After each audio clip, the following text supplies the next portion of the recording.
প্রথমেই dry fruit নিয়ে orange জুসে ভিজিয়ে রাখতে হবে। তারপর 2 কাপ ময়দা, 6 টেবিলস্পুন মিল্ক পাউডার একসাথে নিয়ে ভালো করে ছেঁকে নিলাম।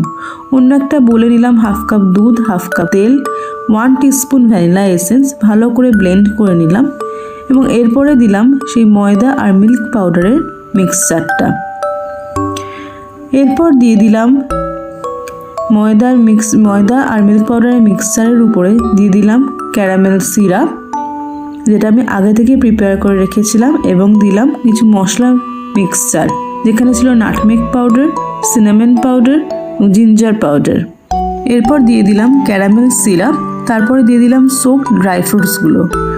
এরপরে দিলাম 2 teaspoon baking powder, 1 teaspoon baking soda, ভালো করে ছেঁকে নিয়ে একটু সামান্য জল দিলাম অ্যাক্টিভেট করার জন্য। এরপর মোল্ডে ঢেলে 160 ডিগ্রিতে বেক করে নিলাম।